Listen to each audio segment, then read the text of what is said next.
Good evening, everybody. It's wonderful. Thank you so much for being here. Aren't we all excited?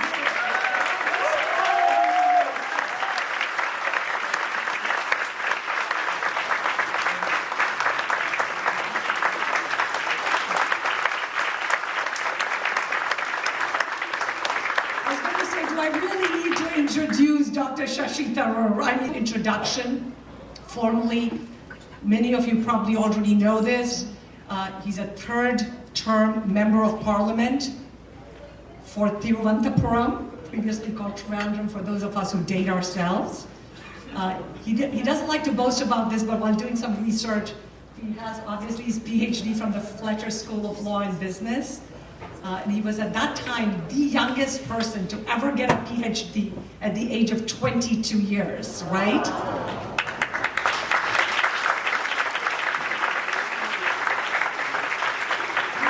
He was also, as most of us are aware, the Undersecretary General of the United Nations.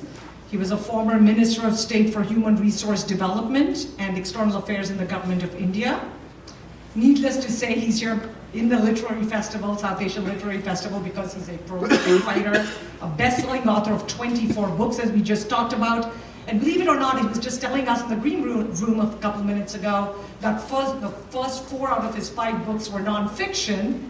And then after that, it's all fiction. So I don't know if it's downhill or uphill, but clearly there was something burning in his mind and soul and heart that he wanted to talk about in his books. And hopefully, he has won numerous awards, including the Pravasi Bharatiya Samman, a Commonwealth Writers' Prize, the Crossword Lifetime Achievement Award. In 2019, he was awarded the Sahitya Academy Award in the category of English Nonfiction for his book An Era of Darkness.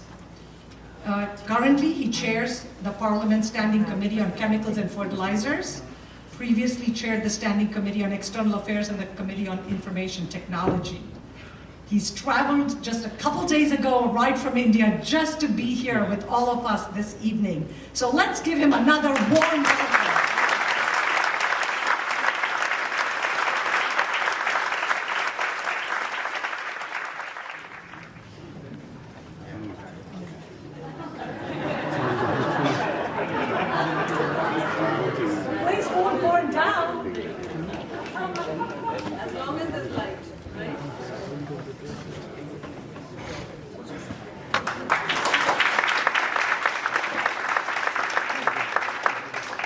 We have an answer to the question, how many Indians does it take to light a lamp?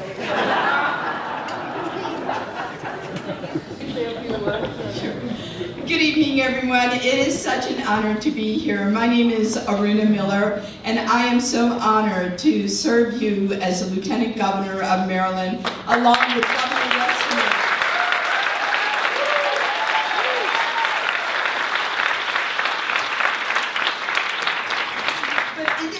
Like me don't get here alone. I stand on the shoulders of so many people that came here and broke barriers, including Sheila Murthy. Right? Can we give her a round of applause? And of course, Manoj and Geeta also, who have done so much contributions here in the state of Maryland for the arts. Let's give them a round of applause. And I could not be happier and more excited to have an individual like Dr. Tharoor, who is here all the way from India. What an incredible orator he is, an author, a humanitarian. He's everything that we should all aspire to be. So I am so honored to welcome him to the state of Maryland. Welcome to Maryland. Okay, well, it's great to be here, and I know one of the things I did want to say before we actually was about Manoj and Geeta. Manoj was talking, but we met Geeta's parents. I know we were talking about your parents and it brought back a lot of memories, but the inspiration for Manoj to do a lot of his work, whether it's the DC South Asian Film Festival or the South Asian Literary Festival, he told me was his father. And I know your father has been a big influence in your life as well, Shashi. And his father would do incredibly generous, kind things. And Manoj was talking about how because He's not making $1 million, as you can see. He's lucky to break even if he's not losing money in doing this. So it's clearly something that he does because of love, passion, creation, and interest. And I think that while all of the rest of us can come here and speak and pontificate, he's the pillar, he's the foundation that's made all of this possible. So Manoj and Geeta, let's give them another round of applause. Thank you so much. Thank you for allowing me to share that. So with respect to our discussion this evening, we're going to go over it briefly in sort of 3 buckets, if you will. A little bit on the background, a little bit of current, and then the future, what the future holds, right? So talking about your background, knowing your family and knowing the influence, all of us are influenced by our parents. Is there something that you could share about the experiences or memories that you experienced growing up as a child? How your parents or your siblings or all of them have influenced who you are and what you have become today, Shashi? Right. Well, my father was an incredible human being. Certainly somebody who was a hero to me. He was very much a self-made man. His father died when he was 10. His elder brother kind of helped support the family. He then essentially made his way in the world and in many ways gave up some of his ambitions in order to work hard, support a family, bring us all up. And I think that ethic of aspiration and striving came from him. My mother, particularly as a young woman, was very demanding. So, she would never let us rest on our laurels. And I was constantly brought up to believe that nothing I did was good enough for her. I just had to keep on excelling. So between those two things, on the one hand striving, on the other hand meeting maternal expectations, I guess I became a hard taskmaster myself, and that became a big thing. My sisters have been a tremendous source of support. In fact, my sister Shobha now has a new career going on as a very successful children's author. So we must get her out to this festival next time. She's won a couple of national awards in India. I mean, she's had 2 careers since becoming an empty nester. She's done voiceovers, and she won a National Film Award for her voiceover narration of a documentary. And she's had 9 books for children published, 2 of which have won national awards as well. So she's doing very well as a writer. And my youngest sister, Smita, whose wedding you and I met at 40 years ago, she is also found a new lease of life as a coach, of someone who's essentially training people. Her specialty is a field called unconscious bias, where she essentially teaches us to recognize the biases and prejudices we bring to life and to work. So all of these things, it's a family that believes in working hard, and I guess that's essentially what's driven us throughout. It's so fascinating. I was just telling Shashi in the green room, I was describing to a friend, an American who's not as familiar with Shashi, about here's this person, this brilliant author I'm interviewing who's written 24 books. So she said, is his articulation terrible? Because many good writers don't necessarily hit to Aruna's point about he's such a great orator. I was like, no, he's brilliant. He's been interviewed on TV. Then she said, at least is he very ugly? At least something. Tell me something. Otherwise I'm going to hate this guy. I was like, no, he's really good looking. And by the way, for those of you who don't know, both of his sisters, the Shobha, whom we just talked about, the author of the 9 books on children, she was Miss Calcutta, and Smita, his youngest, the youngest one, was Miss India first runner-up? First runner-up. Oh my God. So beauty, brains, brilliance. I mean, my God, this family seems happy, right? As you can see, this is going to be a very, the soft starting before the needle comes out. That is not true. We are good friends for decades. I would never do that to you, and ever. We're all here to have fun, to learn, to get inspired. Because one of my questions is going to be about inspiration, right? But besides your parents, are there other people, a teacher, somebody in your life that, so obviously your mother, when you talked about your mother a minute ago, it sort of reminded me about my mother, who also, I guess, drove us. And we have to be eternally grateful for them because, we talk about immigrants. Being an immigration lawyer, we talk about how immigrants come to America and they're so successful, so driven because they don't want to rest on their laurels, and they say, we gave up our whole life just for you. We've come here cross the 7 seas for you kids. If you don't bring us, name and fortune, a good name, we'll be so disappointed in you, and we can never do that. But don't we all agree that Shashi's mother and father both should be so honored, privileged to have a child like him? Really, I mean, let's face it. Who are the others in this world who have influenced you? There are lots of people. I think in all fairness, I can't really point to one particular source of inspiration, but there have been many. I remember a teacher who was a Jesuit priest in my high school in Calcutta, taught us Shakespeare brilliantly, detailed textual analysis, encouraged us to think about every word, every phrase that Shakespeare used. And at the end of a hard day's teaching, he would get on a cycle and go off to prison to minister to the prisoners. I mean, just an extraordinarily compassionate, kind-hearted, wonderful human being. Taught me the importance of thinking about people, and the humanitarian imperative came from him and from my father. My father was a bit notorious in the family for always giving more than he could afford. He was always very generous. So later in life, when I came into politics and realized that I was constantly facing problems of my constituents that I couldn't find official solutions for, I set up a small foundation in my dad's name, to which I'm the only donor, and I try and help people.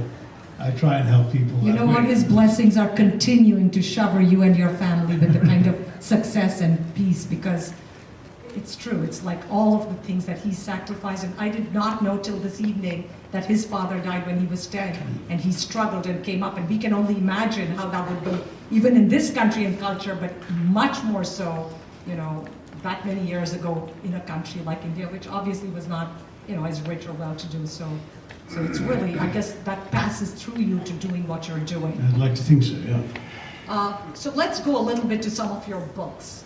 I mean, of course, The Inglorious Empire is like a big deal because it started off with that discussion we just talked about at Oxford, and for those of you who might have seen it, I think CNN replayed it for weeks or months, about how he talked about how. So why don't you talk about it? Why should I talk about it? So tell us a little bit about it. It was a debate. I was actually in the UK for a literary festival, the Hay Festival of Literature, and when the Oxford invitation came, it was actually on a day when I would have been on my way to Hay anyway. So my sister said, "This is fine, we go. You do your debate at Oxford, we spend the night there, and the next day we can carry on to Hay. It'll make the journey a little more bearable." It's a 250-mile drive from London. So I said, fine, let's do that, and I accepted the debate and went to Oxford, and I had a whale of a time because it was a very high-quality discussion. The way these Oxford debates work, they get a couple of quote-unquote eminent outsiders, and then they have a couple of students. So it's a mixture of outsiders and students in each team. I was very much by then, shall we say, too long in the tooth anymore to be a student. But in any case, the topic they had chosen, the students had chosen, it's the Oxford Union that does it, so it's the Union debate, was Britain owes reparations to her former colonies. Now, I actually wasn't big on reparations simply because I said so in my speech as well, how do you quantify in any meaningful terms the enormous amount of damage that British colonialism did? How do you put a value on the lives, for example, of the 35 million individuals who unnecessarily died in British-run famines because of British policies? And since you can't put a figure on it, I said that ultimately any sum of reparations that would be payable would not be credible, and any sum that would be credible would not be payable. And so I said, I'm quite content with a sort of symbolic £1 a year for the next 200 years, so they're constantly reminded of their injustices rather than a one-time check that no finance ministry could issue.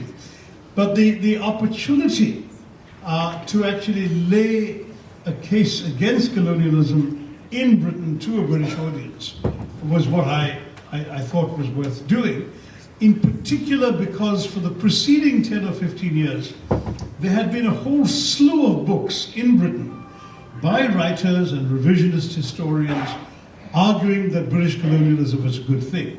And Neil Ferguson saying that, India's success in the world of globalization was entirely due to the underpinnings the British had laid.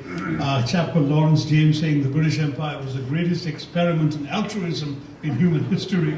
and another fellow called, yeah, exactly, I felt like laughing too. Andrew Roberts. I mean, there a lot of these books had come out, one after the other. And I thought it was time to give a fitting reply. So it all fitted in. We were all given 8 minutes each, but I'm pleased to say the speech went so well that the timekeeper forgot to ring the bell. And I went on for about 15. At the end of the debate, I was the last speaker for the motion. And at the end of the debate, they have a system in the union where you don't raise hands to vote. You go into one of two lobbies, for the motion or against. And the number of people in the audience who were coming into the lobby for us to support my side was so large that the post-debate reception had to be delayed by half an hour. There wasn't enough room in that lobby room to welcome them all. So it went very well. But then it was fun. I did it, went off to Hay, forgot about it. And about 3 or 4 weeks later, when I'd come back to India, they posted the debate on YouTube. And as is my wont, I put this thing up on my Twitter feed. And then I just watched in astonishment as it just went viral. And it was quite astonishing because, literally within the first 24 hours, well, the first 24 hours there were 3 million downloads on YouTube. But thereafter there have been so many people who've cannibalized the speech and it's been viewed on an endless loop in schools and universities and so on, that it's impossible to put a number on it anymore. But if one goes on YouTube, you'll find, some copies with 4 million views, some with 3 million views, some with more or less. And for me, what was gratifying was I actually didn't think that I was saying anything that unusual from an Indian point of view. I thought for the Brits it might be eye-opening. But I assumed that most Indians knew the stuff that I was saying. Because I had read all this in India. I mean, I was talking about the injustices of the British. That to me was sort of History 101, if you like, from my school days. But I guess India is full of people who either weren't studying that anymore or weren't paying attention in history class. Because suddenly, I literally couldn't go anywhere for the next 7 or 8 months without people coming up to me to say they'd watched that speech, including perfect strangers. In fact, mainly strangers. So it was very gratifying. And I was astonished when the Prime Minister, no less, and I'd been obviously a critic of the Prime Minister from the opposition side, actually stood up in a public forum and said that the speech was an example of the right person saying the right thing at the right place, which was for me immensely surprising as well as gratifying. In fact, there was a little footnote to all of that because the Prime Minister said that, and 2 months later he was going for his first ever official visit to the United Kingdom. So there was massive nervousness all around, I think in both sets of diplomatic corps, as to whether this might actually cast a blight on his visit. So a couple of weeks before he went, his chief speechwriter called me. He was a Foreign Service officer I knew, and said, so what do I do? How do I tackle this issue? And I said, look, my suggestion would be you just say that others have addressed the questions of the past. I, as Prime Minister, just want to look at the future, or words to that effect. And he said, great idea, and I'm very pleased to say that's exactly what Mr. Modi ended up saying, more or less in those words. He was able to strike the forward. Because, we now have a relationship between two sovereign countries. There's no point dwelling in the past. And my own lesson, and my message to every Indian audience I speak to about this is, we must never forget, but we must always forgive. Because, holding rancor in your system is never going to help. So remind them that we know and that we have no illusions. But we are willing to go beyond that. And that shows our large-heartedness. Excellent point. And to your question about, well, it's 101, I think we all might have felt it or thought about it, but I'm not sure how many of us could have gone and, first of all, been invited, articulated it, and done a brilliant job. So I think there's a whole, other story to that, right? But one of my questions was going to be, was there any pushback? Clearly now, thank you for explaining about the government of India and Modi, no less, acknowledging the wonderful and, giving you deserved praise for it. But was there any pushback from the United Kingdom, from somebody or something? There were lots of interesting consequences. Certainly, the first consequence for me was my publisher ringing up and saying, you've got to make a book of this. And I said, come on, everyone knows this stuff. What's the point? And he said, on the contrary, if everyone knew the stuff, your speech wouldn't have gone viral. So you've got to write. And that became the roots of what in India is called an era of darkness, and in the rest of the world is published as Inglorious Empire. So why the difference in the two titles? the British publisher wanted a blunter title. In India, we are very conscious of Naipaul's An Area of Darkness. So an era of darkness seemed also a fitting reply to who plunged us into the darkness that Naipaul wrote about. But they wanted something, and the book is essentially saying that the British Empire wasn't the glorious empire we all think it is. So Inglorious Empire, and the famous film Inglorious Bastards had just been out a couple of years earlier. So I guess that too was ringing in the back of their minds. And when that title was used in Britain, it became the title for all the foreign editions, the American, the Australian, and so on. And I said to the Indians, since the book has done so well abroad, it was actually a Sunday Times bestseller in the UK. I said, do we want to change the title of the Indian edition? He said, no, your book succeeded first in India. I was published first in India with this title, let's stick to it. So we still have, unfortunately, there are some innocent folks who buy both. And I always feel sorry for them. I just tell them, give one of them away, because they are the same book. The main thing is that the Indian edition still has crores and lakhs, and the British edition or the international edition has millions and billions, but that's about it. In fact, a couple of years, or 3 years after I published that book, a professor, an Indian professor in London, published a calculation of the value of the resources that were drained from India. So she didn't quantify the lost lives, but just the resources. And she came up with the astonishing figure of 45 trillion. Obviously there's a pound, so there's no question thereafter of reparations, because the entire British GDP is 3 trillion pounds a year. So if you're 40, that's 15 years, every British person would have to work for India if they want to repay. And they can't eat, because if they eat, then we don't have that 3 trillion to give us, so right? I don't think that's going to work. That was one consequence. The other was, Mr. Modi's visit went well, but then when I went and spoke about the book in England, I made a fuss about the absence of an apology. And I said, I'm not looking for reparations, but I'm looking for atonement. And they said, what's atonement? I said, there are 3 things the Brits could be doing. One, I said, I was shocked to discover the book was published in the UK in early 2017, I think. But as of that year, it was possible in the UK to win, to score an A levels in history without learning a line of colonial history. And I said, that's simply wrong, because you guys are essentially brushing your own misbehavior under the carpet and allowing television to celebrate the empire in gauzy soap operas, fire pavilions, the jewel of the crown, and all that stuff, without any real appreciation of the other side of the story. And you should teach your kids this. That's number one. Number two, I said, they really, London is full of museums. It's probably the city with the most museums per square inch in the world. I said, and all of them are chor bazaars. I mean, they're just full of stolen and looted artifacts from their colonies, particularly from India. I said it would be really healthy if you also built a museum to colonialism. The only museum in England with the word imperial in it is the Imperial War Museum, which celebrates British triumphs over the likes of my people. So I said, how about another one? That was the second idea. And the third one, I said, is a simple apology. And in 2017, I said, 2 years from now, 2019, 30th of April, is the centenary of one of the worst atrocities.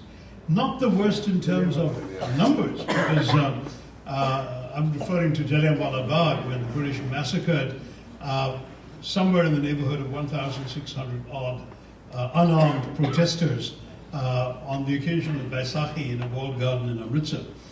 But I said, though it wasn't at all the worst in terms of numbers, because in 1858, after the so-called mutiny, the British massacred 100,000 civilians, men, women, and children in the streets of Delhi, to teach Indians a lesson. So if you were looking just at numbers of atrocities, that 100,000 people, innocent people killed, was a far greater British atrocity than 1,600 killed in Amritsar. But I said the point is that it was the entire panoply of events that led up to it.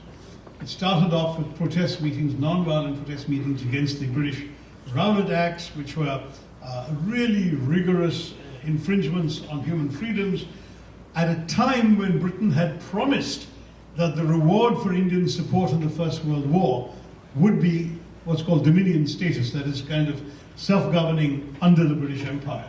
Like in those days, Australia, Canada, South Africa were all self-governing dominions, and they promised India would be one. And India gave them unstinting support in the First World War. Mahatma Gandhi appealed for people to actually join the war effort.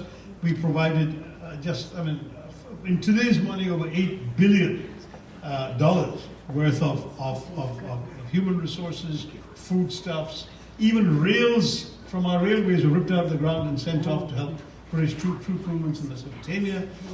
We did everything. We sent soldiers, we had 170,000, I think, Indian soldiers dying in the First World War.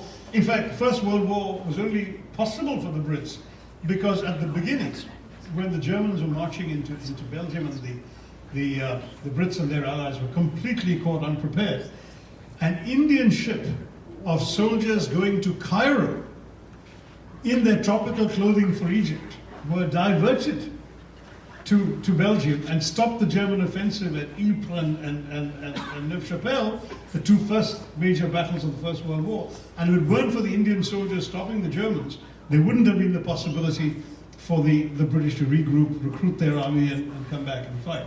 So, because it would have been a complete rout at that point. So, there's so much the Brits owed us. And yet, at the end of all of that, they broke their promises for Dominion status. They instead introduced these repressive Rowlatt Acts. And when people gathered to protest, the protesters were arrested.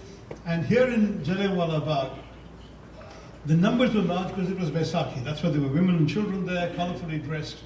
Yeah, they were hearing protest speeches, but not one person had a weapon on their person. They were just there partially for Vaisakhi, partially to listen to speeches. And this awful General Dyer shows up, never fires a warning shot, never gives any orders to disperse. He just opens fire. And he's proudly boasts about it. When there was an inquiry commission, he said, I put my troops at the only exit gate, so these people would make easier targets as they tried to flee. It was like a turkey shoot, as the Americans would say. And not only that, the cruelty that accompanied it, the cruelty and the racism that accompanied it, these people were left to die. The wounded and the dead were left in the hot sun of April behind the guard gates. Some of the relatives who gathered afterwards couldn't even offer water to their dying loved ones. They would hear the moans and the cries, but they were not allowed to go in. In fact, every Indian was ordered to crawl on all fours, on his belly, on a side street nearby where an English missionary woman had allegedly been assaulted, although in fact she had then been rescued by Indians, but that was forgotten. It was just an awful, awful entire business. At the end of it all, when there were protests against what Dyer had done, the British actually raised a collection to reward him, and a considerable sum of money by those days' standards was collected and presented to him with a bejeweled sword. And Rudyard Kipling, that flatulent voice of British imperialism, actually declared that this was the man who saved India. And this was the kind, so that everything about that whole episode stinks. The cruelty, the killings, the racism, the gratuitous inhumanity of their actions, everything. And so I thought it would be a fitting occasion, plus it was 2 years away, so there's time to build some momentum for the argument, that they could apologize. And I said, if a government, a politically elected government, finds it difficult, it doesn't matter. Send a minor member of the royal family, because everything was done in the name of the crown. I half thought they might send Meghan there, because they didn't particularly. But anyway, they did. And on the anniversary, I know that I first had a conversation with a very senior British official when I made this public demand, and I made a bit of a campaign of it. And a very senior British official, I can't name him because it's a private conversation, he said to me, Shashi, this is never going to happen, because if we apologize to one country, we'll have to apologize to 130 countries. And I said, look, it's not quite the same thing. You don't have to apologize to a place like Singapore or Hong Kong, which you built up from a barren rock. But you do have to apologize to this ancient civilization and nearly destroy it. And anyway, then he came back to me about 6 months before the anniversary was coming, and he said, I've got good news for you. I said, what happened? He said, I told you we wouldn't apologize, but in fact, there is a note making its way through the cabinet to the Prime Minister that actually does go a long way towards recommending an apology. So I was waiting with bated breath when the 13th of April 2019 came around for the 100th anniversary of Jallianwala Bagh. And the then Prime Minister Theresa May spoke in Parliament. But sadly, all she could do was bring us up to express regret, but not an apology for what had happened. So it still remains an act of atonement the British haven't committed. Though the poor Archbishop of Canterbury came to Jallianwala Bagh after that and prostrated himself and begged forgiveness, which is a beautiful thing for him to do. But he's a man of religion. I think it'll be helpful if either a member of the Crown or a member of the British government actually at some point found it in their hearts and minds to just say sorry. It would go a long way to wipe some of the sins. It's a good point, but you know, it takes a valid point. And you couldn't have set it up more brilliantly for my question, for my sort of to read into it, which is, you know, we, of course, the Hindus believe in the law of karma and the law of dharma, and so if the apology doesn't come, we're going to get it's karmic, right? It's going to be owed back in some lifetime. They're going to get it back. And so that ties to your book, Why I Am a Hindu. It ties to a couple of books. And so my question is, what inspired you to want to write about religion? I'm guessing most people here are Hindus or certainly understand Hinduism. There might be a few who don't. I don't know what you can do in terms of explaining very briefly your philosophy, your inspiration. Yeah, I mean, I wrote Why I'm a Hindu in a sense of almost frustration because it was something I didn't think I would need to write. I mean, I had actually expressed my views on Hinduism in about 3 pages 25 years ago in a book called India from Midnight to the Millennium, which was published at the 50th anniversary of India's independence. And like most Hindus, we see our faith and our worship as in a very personal light. We, unlike many other faiths, we don't have a tradition of collective mass worship. Yeah, I mean, there are, you know, there may be the Kumbh Mela or something every 12 years, you go and gather in the millions, but most of the time people pray at home, they have a little puja room in their own homes, or they go to a temple. It's a very private matter. So we don't tend to wear our religion on our sleeve, by and large. And at the same time, the values with which we are brought up as Hindus are in many ways almost ideal for a multicultural, multi-religious society like India's. But what had happened was with the politicization of Hinduism with our present government coming to power and the rather belligerent assertion of a political doctrine called Hindutva, which seemed to be appropriating religion for a political purpose, I thought it would be useful not to go into the tired old debate between secularists and religious believers, because frankly, in a country like India where pretty much everyone is a believer, the secularists are bound to lose from that perspective. But rather to approach the debate very differently from the point of view of a believing Hindu, saying, what do I understand by Hinduism? How was I brought up to be a Hindu? And what kind of a Hindu am I, as it were? So early on, I began by saying, why am I Hindu? Because I was born one. That's the obvious answer. You don't need to write 350 pages to explain that. But then I go on to talk about the Hinduism that many of us, and I'm pleased to say that a lot of people who may not agree with me politically came up to me after that book and its companion volume, The Hindu Way, came out and said that they recognized their own faith in what I was saying. But basically, I wrote about the Hinduism that you know is the Hinduism of lived experience of growing up in India, going to temples, going on pilgrimages if necessary, understanding some of the values and ethics of the way in which Hinduism is practiced. As a young man, I discovered Swami Vivekananda as a teenager. And I was absolutely fascinated by it. And of course, it helped that I had come to Hinduism through the English language, right? So, though we did speak Malayalam as a family, learned Hindi at school and so on, and even studied some rudimentary Sanskrit, I didn't have enough fluency in Sanskrit to read any Hindu text in the original, but I'd read them all in good translations or read large chunks of them. But Swami Vivekananda did all his preaching in English, so it was very easy to read the original, knowing you're not going through the intermediation of a translator, and talk about it. And what Swami Vivekananda had done, many of you know the story, he came to this country in 1893 for the World Parliament of Religions, and they'd never heard of him in Chicago. They never heard of him, so they gave him 5 minutes. In fact, they gave him 3 minutes to begin with, and when he began with those compelling words, "Sisters and brothers of America," and then he started talking. I mean, no one had ever said sisters before brothers to begin with, but no one had even said sisters and brothers in America, and they quickly extended it to 5. And when his speech was over, he got such thunderous applause and standing ovations, they kept calling him back. So what was meant to be one 5-minute speech became half a dozen 5, 10, 15-minute speeches, which are available now as a collected edition called the Chicago Addresses. And that lays out a philosophy of Hinduism that has been my own. And I'll just mention a couple of things, since you wanted me to talk about what I understand by Hinduism, because it comes largely from Vivekananda.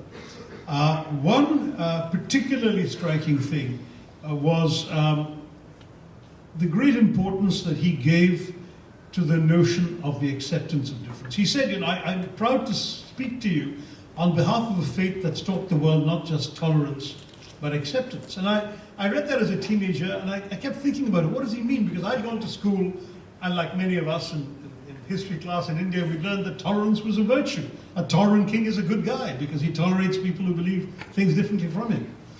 But what Vivekananda was saying, as I realized the more I thought about it, is that if you really get behind that word tolerance, it's a terribly patronizing idea. Because the tolerant king is really saying, I have the truth, you are in error, but I will generously indulge you in your right to be wrong. That's pretty much all tolerance is. Whereas Hinduism, unlike other religions that very generously practice tolerance, Hinduism says, we accept. I believe I have the truth. You believe you have the truth. I will accept your truth. Please accept my truth. I will respect you. You respect me. And that, to my mind, was a perfect basis for living together in a society like ours with so many faiths and so many different ways of worship. And when Vivekananda said that, he used to quote a shloka, the Shiva Mahimna Stotram, which actually says that just as many rivers flow down with different places, hills and valleys, some straight, some crooked, and all end up in the same ocean, similarly, all ways of worship reach the same divine. So Hinduism was presented to the world as the only major faith that didn't consider itself to be the only true religion. And I love the idea that I could practice my faith without being burdened by the conviction that I was somehow embarked on a right path that all the other friends of mine had missed. But as the other faiths that they belonged to insisted that theirs was the only way to salvation or to heaven, mine didn't. And it put me in a very comfortable position, I thought, to get along with people. So that was one very, very major aspect of Hinduism that Vivekananda taught. And because of my strong belief in India's diversity and pluralism, which probably came from growing up a lot in Bombay, and that too as the children of parents of a nationalist generation. My dad had dropped his caste surname during college in the late 40s because Mahatma Gandhi had said you shouldn't use caste names. Or so he told me. I'm not sure I've seen an exact reference of Mahatma Gandhi saying that, but there was generally a feeling that you shouldn't be going on about caste. At no point in all the extraordinary collection of friends and classmates who would come home and play, at no point was anybody's religion or caste ever mentioned by my parents. And that was that nationalist generation genuinely believed. We had fought for freedom for all Indians were one and had to succeed. And that was the India that I cherished and grew up with and learned to value. And the Vivekananda Hinduism, when he said, Hindus should rise and be proud of what they are, to me, this is what he wanted me to be proud of, is our embracing, our universality, our acceptance, not a narrow-minded bigotry that was being peddled in the name of my faith by people for a political purpose. Because they were converting, they seem to be reducing the soaring majesty of the Upanishads, of the Hindu texts, of the wonderful lines of philosophical inquiry of Hinduism into something much more like the team identity of the British football hooligan, who goes around saying, if you're not supporting my team, I'm going to bash you on the head. And that's why the British football hooligans are banned for many years watching football in Europe. That's what they were reducing Hinduism to, and I just found that impossible to accept. And that's why I felt there was a moral urgency to describing the Hinduism that I cherished and which also finds its roots in the texts and in the teachings and preachings of learned gurus and sages like Swami Vivekananda, like Mahatma Gandhi, whom I consider a great Hindu thinker. Yes, he was very much influenced by Christianity, by Buddhism, by Jainism, but that's precisely what Hinduism is all about. It embraces whatever it can find that comes its way. Anything that's relevant, that's good, that's consistent with our philosophy, we're willing to accept. And Mahatma Gandhi, I thought, was in that tradition as well. So this kind of lesson actually goes to the heart of some other things about Hinduism that I talk about. For example, the willingness to accept doubt and uncertainty. You know that one of the creation, the earliest creation verse in the Rig Veda, the Nasadiya Sutta, actually says, towards the end of it, it's a long poem, but at the end it says, so where did this whole world come from, this universe come from? Who made it? What does it consist of?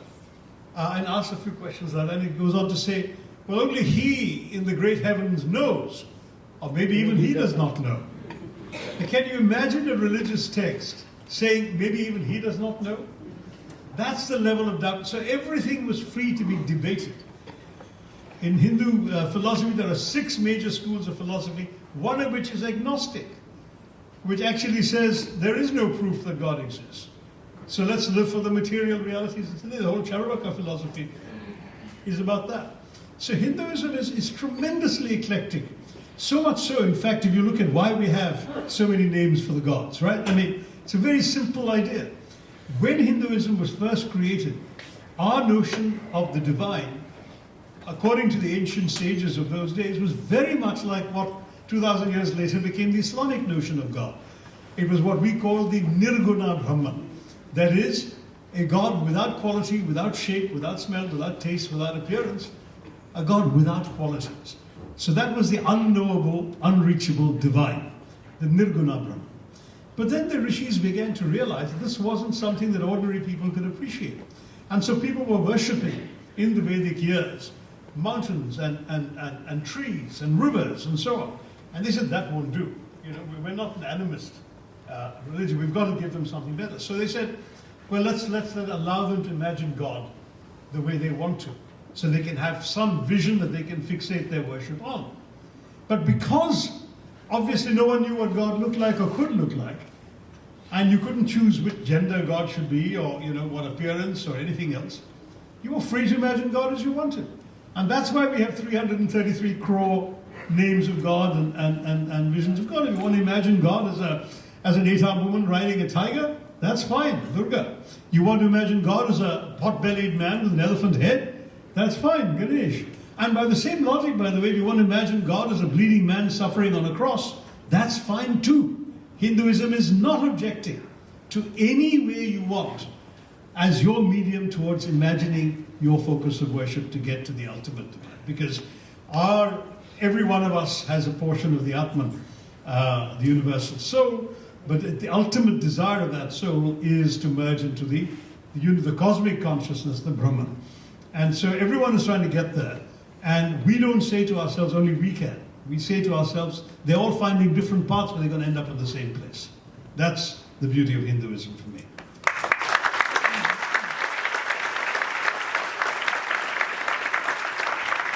Today it's the South Asian Literary Festival, and we're opening, and this is just an example of 2 of the 24 books that we've been talking about for over 30 minutes. So you can see we went into a discussion about the other 22 books. We would be here all night long, right? All night long, right? But the bottom line is being sensitive to time. Let me sort of connect it and shift gears a little bit about, you've accomplished so much in the world, politics, United Nations, PhD at 22, the list goes on and on. What is the next version, whatever, 5.0, 10.0, that we will see of Shashi?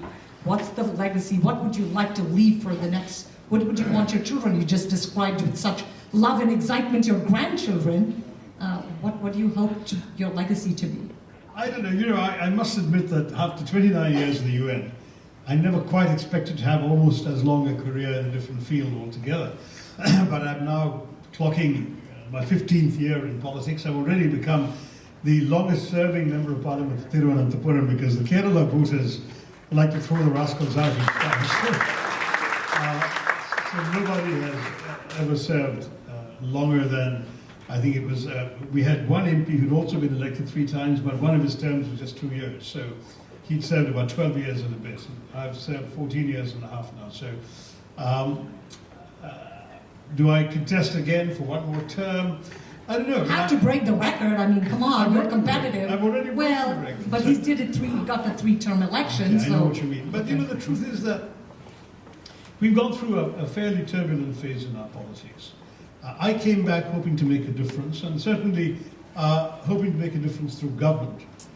Instead of which I found myself in the opposition for most of my time in politics. So, you don't want to be constantly the kibitzer who's raining on the parade while other people get to have the satisfaction of actually getting things done. But I do have principles and commitment and convictions which I have brought to politics, and I'm not going to sacrifice those for the lure of office or position. So I don't know. I mean, I was asked once, actually, this very question of how you want to be remembered, and I said, look, I'm already a former minister. One day I know I'll be a former MP, but I hope never to be a former writer. And I'm not saying it just because this is the South Asian Lit Fest, but because ultimately I think the best of me that will be left behind will be on the books. I mean, I'm so gratified when young people who weren't even born when my novel, The Great Indian Novel, was published back in 1989, come up clutching new editions of it and asking me to sign them. And for me, what's richly rewarding is that the book has lasted that long and continues to engage the imaginations of a new generation. So if that can continue, and if one day, well after my time on this planet is gone, it's still being read, that will be my ultimate contribution.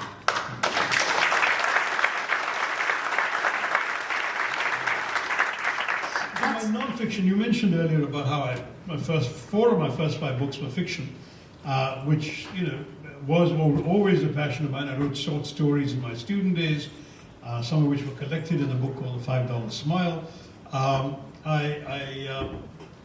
I enjoyed writing fiction, but the reason I shifted so completely to non-fiction was because of my work. I mean, I was never a full-time writer. I've always been in professions that were demanding, involved a lot of hard work, and that I always had to put first. Whether it was the United Nations, and I didn't ever have a paper-pushing job. I was working for refugees initially, then in peacekeeping at the height of the Yugoslav Civil War, then in the Secretary General's office, then Under Secretary General of my own department.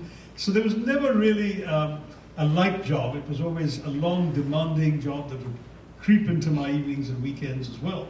So when could I write? And the problem with fiction is it's not just that you need time, which is scarce enough for anybody with another profession, but you also need a space inside your head to create an alternative universe and to populate it with people, characters, episodes, lines of dialogue that have to be as real to you while you're living in that world as what you're encountering in your regular daily life. And so you build this palace of illusion, this glass palace, if I can borrow that metaphor, and you live in it. You've got to be able to live in it every day, and so it's as real to you as what you're doing outside. But when you're in a job that you can suddenly be called away for weeks on end, whether it was the United Nations and the bombs went off in Sarajevo and I had to rush off and handle some of that stuff, or whether it was Indian politics where I'm just sitting down to write and there's an urgent call from the constituency, or email requests flocking in from people in need of help and so on. Each time you interrupt that process of creation, a crack develops in the facade of the glass palace. And if you end up with too many such interruptions, the glass just shatters. And you end up, I have my laptops in the first decade of the 21st century just littered with half-begun, incomplete manuscripts of novels I was really excited about writing and could never sustain. Whereas, so non-fiction is not easily interrupted. I mean, non-fiction is much more easily interruptible. which meant that if I was writing something and I suddenly had to go off, whether to a global crisis spot for weeks on end or to a political campaign for weeks on end, it didn't matter because I could come back all those weeks later, reread what I was writing, and because I was writing what I believed in, cared about, and had thoughts to express, my mind would click into the logic, the train of thought I was writing, and I could pick up and continue. And that's why the non-fiction. So it's a long answer to a question that you had implicitly asked, but not directly when you were introducing me. That's what I find, that the non-fiction is what's kept me going, but I would love to go back to fiction one day. Every time I publish a book, there'll be always some fan or the other, or more than one, who writes saying, when can we expect another novel from you? And that's something which, because a lot of people don't enjoy reading nonfiction. It's too much like the daily newspaper for them. but the fiction has its own audience. And I always used to joke, I don't know, you're young enough to remember the Heineken commercial, which said, the beer that reaches places that other beers don't reach. Very clever tagline. And I would often say that fiction reaches places in the reader's mind or heart that non-fiction doesn't reach, because non-fiction is always about argument, rationality, reaching out to the people's mind, the reader's mind, whereas fiction captures their imagination, captures their heart, and if you're lucky, captures their soul. And that's the great quality fiction has that you can offer to a reader. So I would like to go back and have another crack. Sounds delightful. I'm sure we'll all be excited to get to that next version, right? So thank you for sharing so much about your life and your legacy and what you hope to get. And I really want to leave time for audience questions, because I know there are a lot of people who are going to be very eager to ask you questions. One last question. Since you've been involved in life and politics and traveled so much around the world, lots is going on, the economy, and we could go on. But is there something right now in the world that you think should keep us all up at night, keeps you up at night? Well, there are at least 3 crises going on right now, Sheila, that do worry me. There's obviously the Russian-Ukrainian war, which can easily get out of control. It's already pretty bad from the point of view of Ukraine, because they've had 8 million of their population displaced as refugees in a number of neighboring countries, and they've had upwards of 200,000 people killed, homes and buildings destroyed. There's an enormous, enormous task to reconstruct and rebuild that poor country. But there's also the worry that as the hostilities intensify and they tear on each other further, that the war could spread, and if there's ever a temptation to use the unmentionable, the nuclear weapons that Russia possesses, that Ukraine briefly possessed but voluntarily surrendered after the Cold War, that could be calamitous for the world. Second, and worrying in a very different way, though it hasn't exploded yet, is the China-Taiwan situation. Because we often think that people are rational actors. They're not. Just as the Russia-Ukraine war cannot be rationally explained. Often wars are conducted for atavistic reasons, national pride, of a leader's ego, of all sorts of factors that objectively shouldn't be ruling the fates of nations, and yet frequently does. Barbara Tuchman wrote a famous book called The March of Folly. A lot of human events are dictated by folly, not by anything more profound or rational than that. And so there's always a risk of a miscalculation there, either by Taiwan or by its supporters, or wrong signals, or China that being provoked into taking a military route which they've avoided so far, and then the Americans feeling obliged to respond and other countries getting dragged in. You could have a major crisis there. And then as an Indian, the one country we keep worrying about is Pakistan, which, as you know, has been going through a terrible period of instability for the last couple of years. You've had one prime minister de facto overthrown. You've had another prime minister teetering on the brink because the country's economy is in terrible shape. The Pakistani rupee and the Indian rupee were the same in 1947. Today, the Indian rupee, most people would say, has not done that well. It's 82 rupees to the dollar, but the Pakistani rupee is 288 to the dollar and is still going down. You've got serious food shortages. There have been riots at food distribution points in Pakistan, kids dying in stampedes. It's a terrible situation. And the worry, obviously, when there is instability there are 2 kinds of worries, of course, some of it that will spill over. But the bigger worry is that the military really control that country might suddenly feel that they needed a distraction from all the internal wars, and that's usually us. So as an Indian, one can't help but worry that things can go wrong, and they've got very, very close relations with China, which has also been misbehaving on our borders. There has an incident where they killed 20 of our soldiers. They've been salami slicing the territory that both countries used to patrol. So now 25 of 62 patrolling points in the Himalayas, Indian troops no longer have access, whereas just before May 2020, both armies would patrol there, and it was an amicable arrangement. Now Chinese have moved in, denying access to Indians, and they're not budging. So that too is a bad situation. And if Pakistan and China were to conduct a joint coordinated operation, a two-front war, it could be very, very grave for our country. So all of these things keep us worried. There's a lot to worry about. And I must say that from India's point of view, there is a question of military preparedness, but there's also a question of we don't really want to be distracted from the far bigger task we have of developing our own nation and pulling more people out of poverty. We were doing well on that. There's a major setback with demonetization, a self-inflicted wound, and then there was the major setback of COVID, the lockdown, and so on. So India's just picked up again to be growing. It's now the fastest growing major economy in the world. There are smaller economies perhaps growing faster, but ours is pretty big and it's growing faster in percentage terms than any other. And I think we don't want to be distracted from that by conflict on our borders. So all of that is something we need to think about. Fair enough. And you know what? I did promise you that was going to be the last question, but it was sounding so somber and so dark. I thought, let's ask a natural follow-up question, which would Well, if you said, what keeps you awake at night, I could tell you my bladder.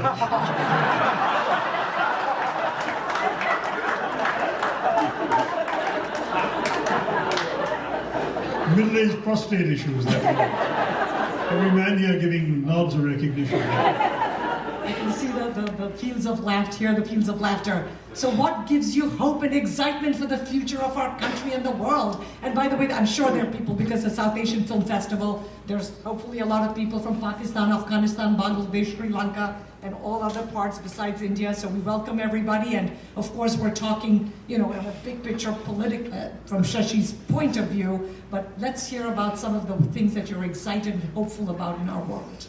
Well, I have to say, I'm sorry for the non-Indians in the room, because I would say that I'm very excited about India's future still.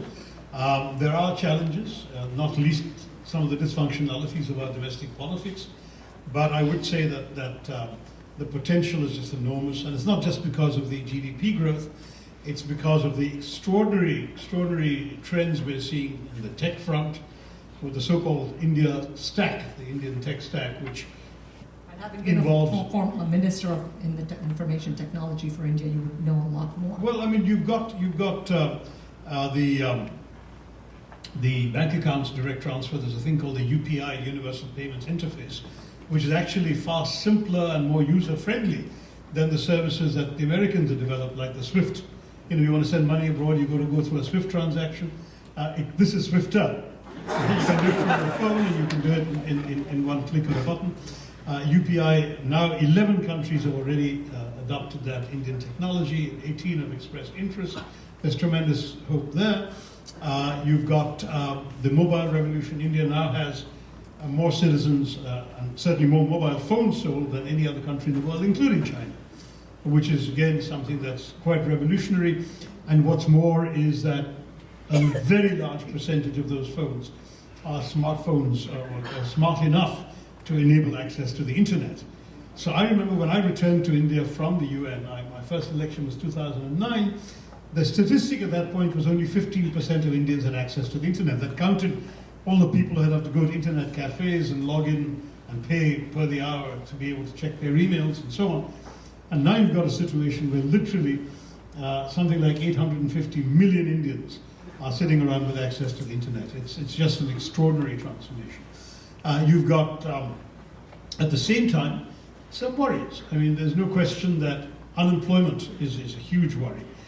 We keep talking about the demographic dividend we ought to have in India because we have so many young people. We have more young people of working age in the job starting age group of 19 to 23 than any country, including China again.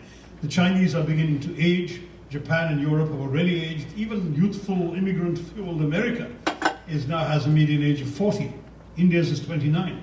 So India can still become the workhorse of the world, but we haven't got our act together well enough on education and skilling so they can go out and actually take advantage of and seize the opportunities that the 21st century globe offers us. And that's something we still need to get right. If we get that right, the demographic dividend will be a huge success story for India. If we get that wrong, then certainly that dividend could be a demographic disaster instead. And there are also worries about whether, for example, AI will displace jobs in India and elsewhere, as it will. Perhaps that's less to worry about because now Indians are all scrambling to learn AI, and then they probably want to become artificial intelligence programmers and so on themselves. Mind you, there was a study by the Oxford Martin School a couple of years ago, that said by 2030, 30% of the jobs in the world will be jobs that don't exist today. Now, how can you prepare people for a job that doesn't exist today? And what I keep telling teachers is don't teach the kids what to think. Just teach them how to think. Let them just figure out ways of approaching the unfamiliar and knowing how to grapple with it. And if that happens, they should be able to cope with what the future holds. So on balance, I'm excited. I'm excited about 500 million Indian villagers becoming part of the global village, connected through the internet, using tech and working for the world. I know it could go wrong, but as an optimist, I define optimism as regarding the future with uncertainty. The pessimist says, everything is bound to go wrong, it's all gloom and doom, we're going to go to hell in a handbasket, that kind of thing. And the optimist says, no, if we do this right and we do that right, and we look at this and we strengthen that, we can really succeed. And that's my hope. It's not guaranteed, it is an uncertain way of looking at the future, but I just talked about how Hinduism has lots of room for incertitude, and with that uncertainty, I'm an optimist. I'm not sure I've ever heard that definition of an optimist that almost sounded between an optimist and a pessimist. Sometimes my husband thinks I live in La La Land, and I'm such an eternal optimist, and the house is burning down, I'll probably say, what a beautiful day for a Diwali fireworks or something. And so, I'm like, whoa, that's a really tight definition. But you know what? That's why you are who you are. And let's give a warm round of applause.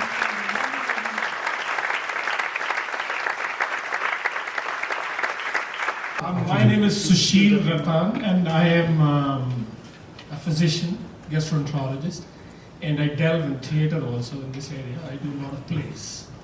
Anyway, my question is regarding the latest news, which could be, I don't know how reliable it is, about the press freedom in India. We've slumped to a record low ranking in the World Press Freedom Index. Now, I'm not saying that we should take each of these as gospel truths, because it certainly is peculiar that they've ranked Afghanistan higher than India in terms of press freedom, because, India does still have a fairly lively and, by law, free press. But I think the concerns that Indians have, so we'll put aside the world organization that issues these rankings, which is Reporters Sans Frontières, and look instead at the Indian reality. They will do a quantification of how many journalists were killed or how many were jailed and so on, and on that basis they will give India a low ranking. But the concerns in India for Indians are a bit different. There's been an astonishing amount of conformity in the mainstream press, which startles anyone who knew the Indian press before 2014. And except for the 22 months of Indira Gandhi's emergency, the Indian press has been genuinely free, and every government has taken it on the chin, including mine, including some of us as individuals who had to deal with a lot of unfair press coverage, because that was part of the democratic game, we just accepted it. But here it seems that the owners of the press have been left in no doubt that there'll be a price to pay if their editors get out of line. And since many of these press owners have other businesses, all it takes is the promise of a tax raid to very quickly elicit good behavior on the part of some of these owners. linked to that is the fact that a lot of the print media finds it a challenge to stay viable. They require government advertising much more than in the old days because a lot of private sector advertising has migrated to the internet. So it's also a question of if you displease the government, your own business becomes unviable. That also is a factor that makes some of them hesitate. So the pressure for conformity has been alarmingly high. The digital media, which doesn't have the same capital costs and doesn't have to worry about major advertising revenues and so on, they have still remained by and large very free, very outspoken, very courageous. So a lot of us are increasingly getting views and to some degree even news from the digital media, the media on the internet, rather than from the print papers. I remember a friend saying to me, you know, there was a time when my father wouldn't believe something unless he saw it printed in the Times of India. Today he doesn't believe something if he sees it printed in the Times of India. So that's the kind of situation we have today with our press freedom. Hi, my name is Vikram Kolulu. I'm an automation engineer for a life sciences company here.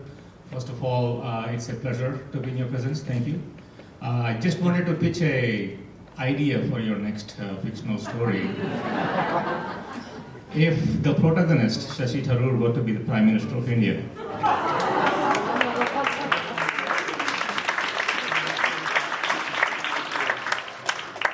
how would the story go? It would have to be classified as fantasy, I'm afraid. Magic around words. No, I mean, I have very few illusions about the nature of our politics. There are factors that make it, unfortunately, not very realistic for me to nurture such dreams. I did want to make a difference. I didn't know in what capacity I'd have a chance to.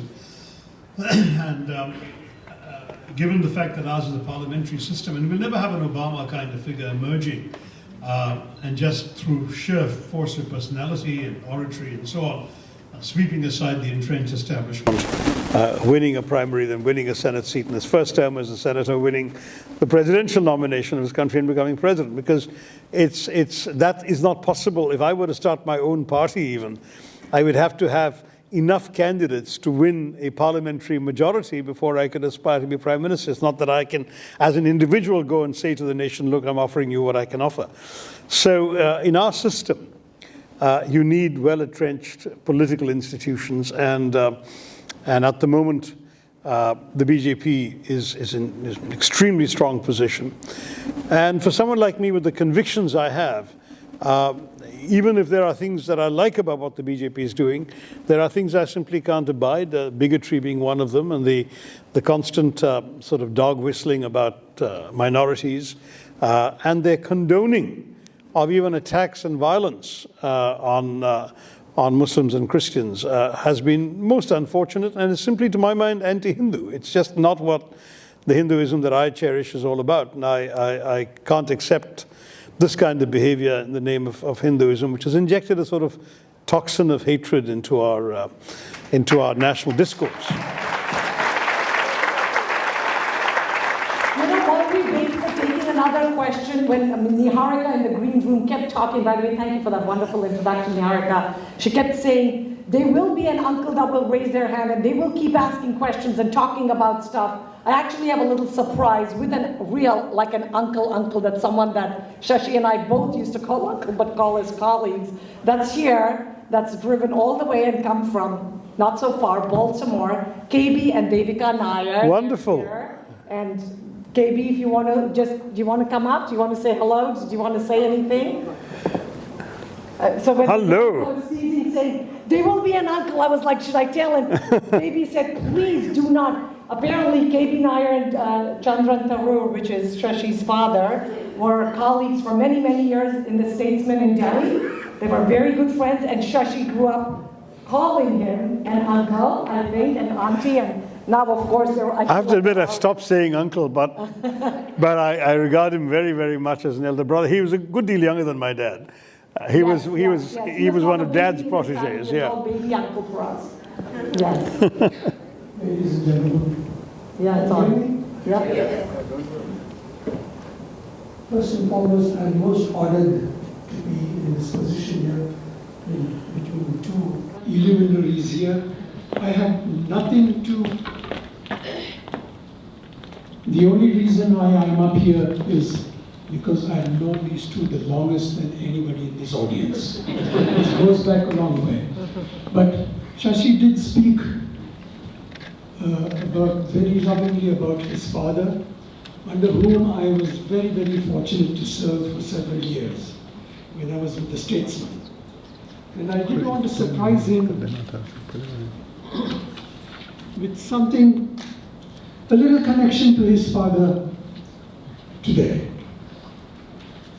I hold in my hand a letter signed by his father and given to me 15 years ago when I left the Statesman. And this letter has opened up, it's a letter of recommendation, by the way, and it has opened up so many doors for me, and if I were able to make anything of myself, I owe it to this wonderful gentleman, and I'm going to give it now to Shashi so that he can take it back home. That would be fabulous, thank you. A part of my, so that a part of us will remain with this family for all time. That's so incredibly thoughtful of you, thank you. Thanks so much. Thank you. Great, thank you.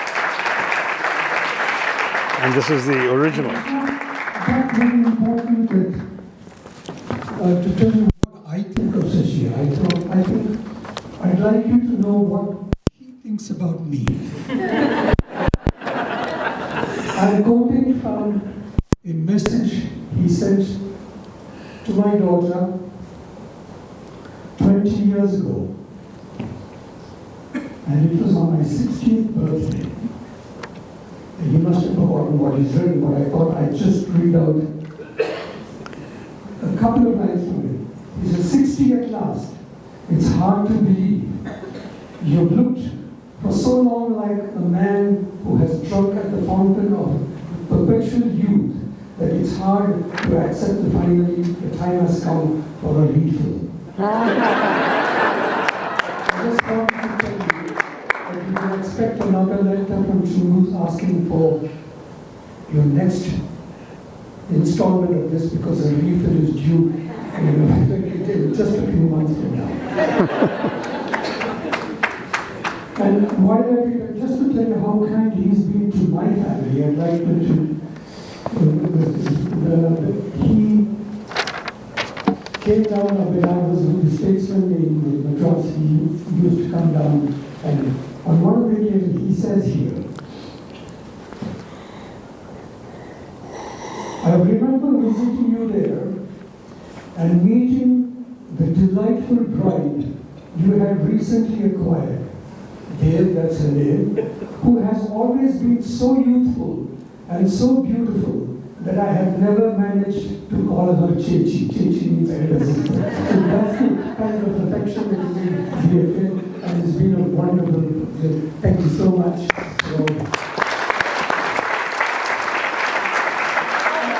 Thank you for this very kind and thoughtful gesture. No, the real star is right here, okay? I just want to add one line. I'm not saying anything else. He might. I just would want you all to know that, she has started a Murthy firm and she may have forgotten it herself. Today happens to be the 29th anniversary of the foundation of the Murthy. Congratulations. Thank you so much. Breakfast, I guess. My name is Anurag Sharma and I'm on editorial board of a monthly journal Setu. I drove from Pittsburgh to see you and it's such a delight. Thank you. Thank you. And my question is, you mentioned about unconscious bias while talking about your sister. And you're such a bright and gifted person here. And you still belong to a political party. Do you think there are any, something that limits your capabilities to serve India or even the world? Well, I think even when I first came into the party, I recognized that this was a party that basically was run by a particular family, and that the party workers wanted it that way.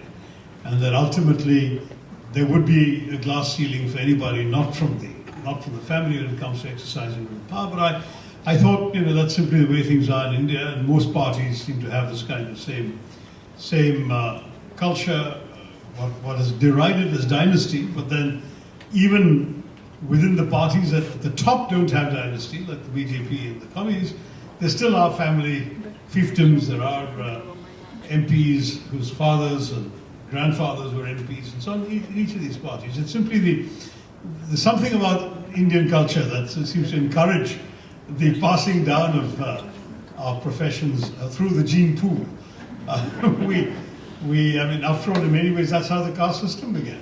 It's something in India that you've got the children of cricketers becoming cricketers, the children of actors becoming actors, and the children of politicians becoming politicians.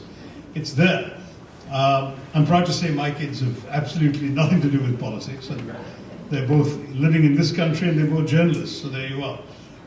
But that's the only real limitation. Otherwise, I've found in the Congress Party I can speak fairly freely. My views are often theoretical. I've never come under inordinate pressure. Yeah, once in a while I've been attacked for saying things that members of the party deemed impolitic, such as welcoming a handful of positive initiatives by this government, which I otherwise attack and criticize. But that's simply the way I am, and I don't think that it implies any sort of lack of fervor or conviction on my part. It's simply that it's part of, I think, good manners, even in politics, to acknowledge when good work is done by anybody, and at the same time to be tough on the big issues you don't agree with them on, and that's the way we're going forward. But those are the limitations. We are a flawed democracy, but we are a democracy. And in a democracy, there's bound to be some of these issues, and certainly as our electorate gets more educated, more knowledgeable, more demanding, we'll move more and more away towards a politics of performance rather than a politics of identity. Then you might have a different set of answers from the next generation politicians. But I'm still living in a political world where all this is still an inescapable limitation. Though there was no glass ceiling for Narendra Modi. He wasn't from the family, and so he the came BJP out, and the communists are paradoxically at either end of the spectrum. The two parties which at the top do not have a limit. They are meritocratic at the top. But then I don't agree with either of them, so to go and join either cause. Okay, one last question. I think we're going to wrap up because I know everybody's hungry and dinner and there's events, so apparently it's interesting. Good evening, sir. Welcome to Maryland. My name is Kuti Menon. I work as a transportation engineer from Montgomery County, Maryland. My question is, what do you think of Indo-British relationship now that India has overtaken Britain as an economy? And the other question is, with Rishi Sunak at the helm, do you think that Saudi is closer from Britain? By the way, this could be the last question if we have a time constraint, but I've noticed that not a single lady has been given the opportunity. Perhaps you could take one woman question as well. Let's find out that there will be a lady and a few ladies. Okay.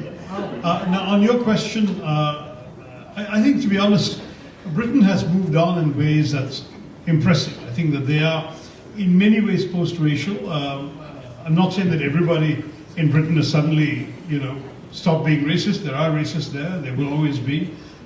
Even yesterday, there was a statement by a very prominent British philosopher and commentator saying that, Rishi Sunak, that the damp atmosphere in England about the coronation this weekend is because the Prime Minister is not really grounded in our culture, quote unquote.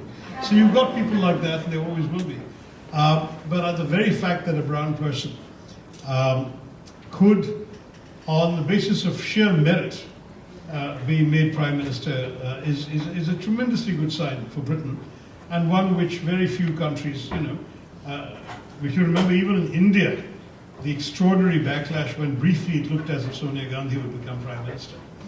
And people were saying, all these billion people, we can't find someone like us, and we've got to import one from, white woman from somewhere else. There's a lot of reverse racism, if you like, coming from us even in that context. So by comparison, the Brits have moved ahead in an impressive way. They've got a black foreign secretary, foreign minister, and they've got a brown prime minister. And these are astonishing developments for all of us who read history and known about the past incumbents of those positions. As far as the relationship is concerned, I think that it's getting better. It certainly had ups and downs. In my own lifetime, we witnessed the Thatcher years, when you had the virginity testing of Indian brides by British immigration, where you had some pretty horrendous attitudes towards Indian migration and so on. Versus that's on the downside. Versus on the upside, a situation where there are, if I'm not mistaken, 13 or maybe even 16. The number is fading in my head.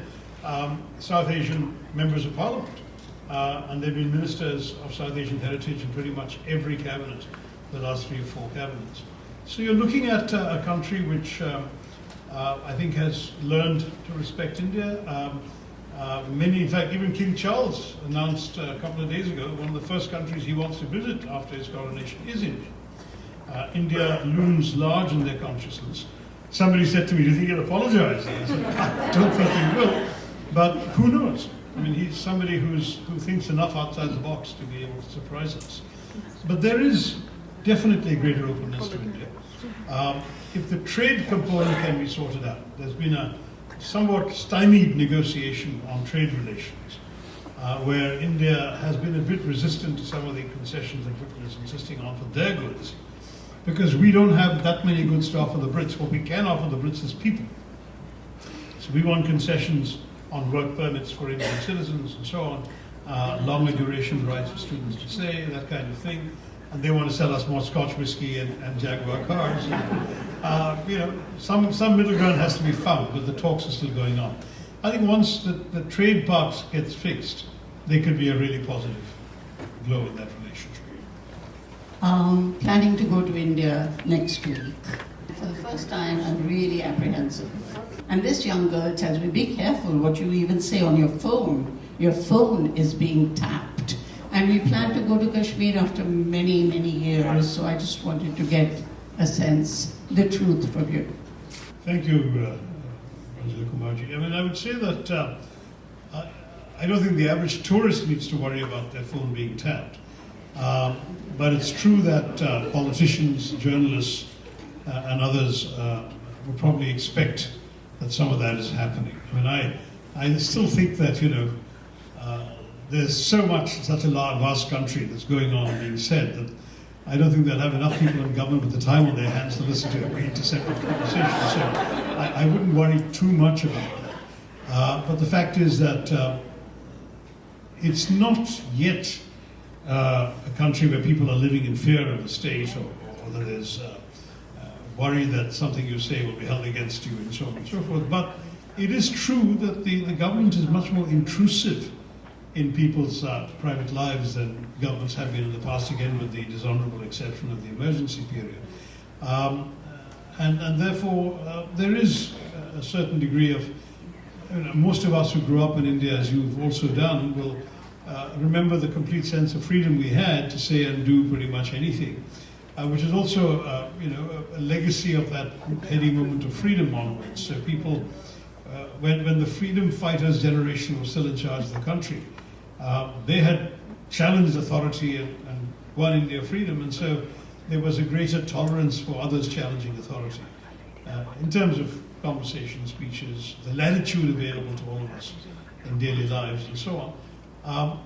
Today there's much more willingness to dub critics as quote-unquote anti-national.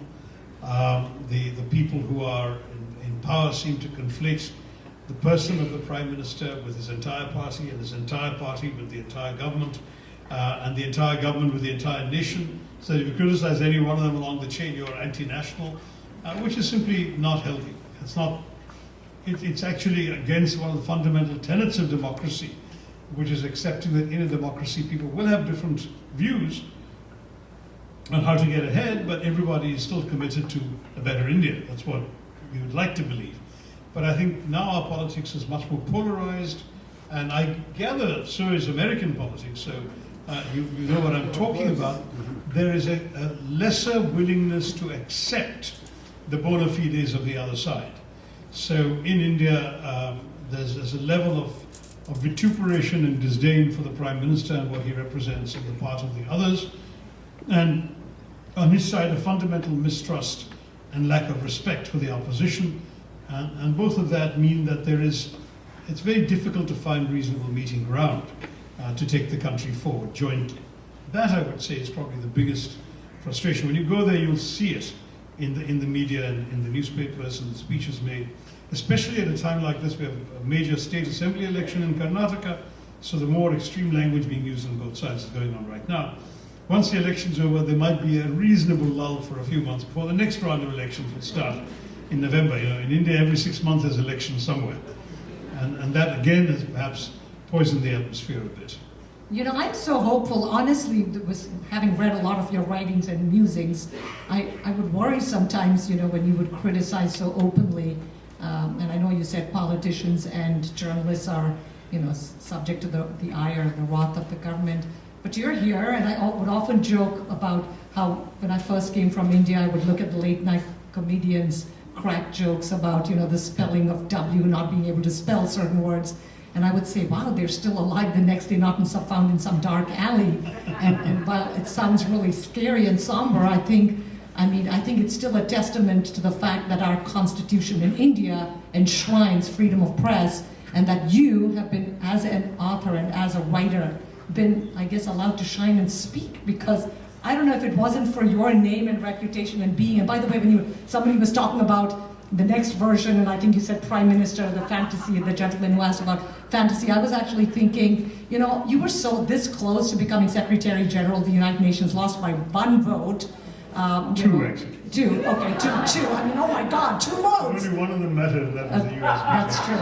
That's true. But my point is there room still in the United Nations for a Secretary General? Because if it's only 2 votes, do we still have an opportunity for a global leader for India, or is that time has passed? No, there's a kind of rotational understanding there. That was Asia's turn. I see. And though there were non-Asian candidates in the fray, it was understood an Asian would prevail. Now it's Europe's turn, and indeed Mr. Guterres has won 2 terms. And next time around it'll be Latin America's turn, and there'll be Latin American, and then after that it'll be Africa's turn again. And by the time Asia's turn comes around once more, I won't be around. You know, one learns to, you know, there's the Hindu virtue of acceptance. I've just accepted that's the way it's going to be. What a beautiful way to end. What a beautiful way. You know, it's beautiful.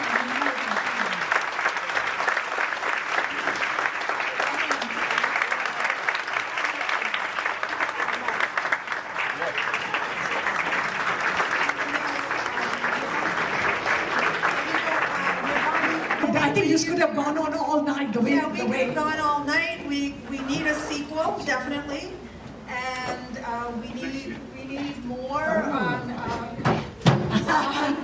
we need to learn more on religion and Indian history and all of that. So thank you, Dr. Tharoor. Before we started the event, I was backstage with Sheila's husband.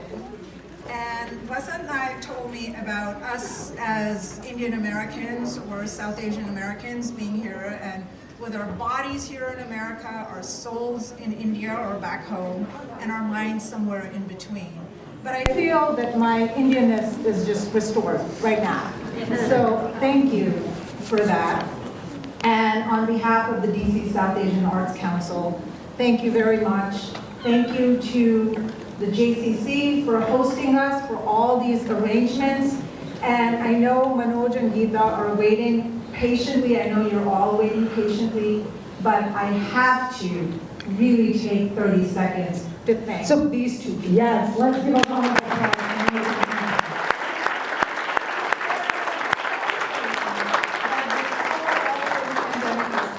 That it's that human beings need community.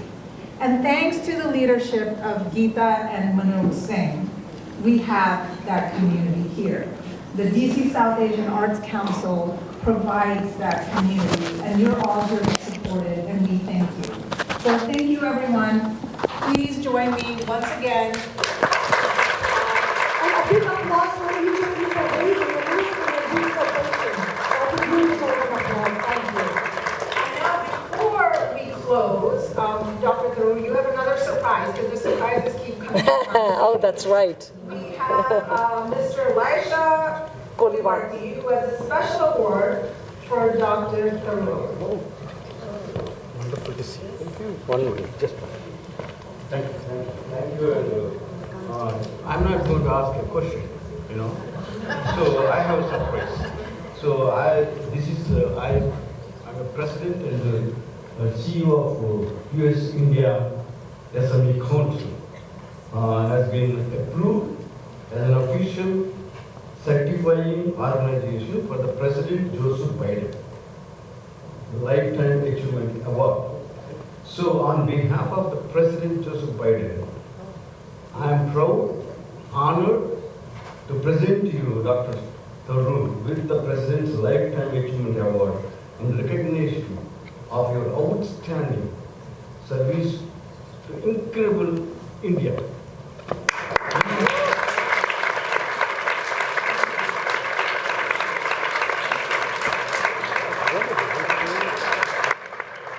So I have another, yes, it is. So I have a golden pin from the President. Beautiful. But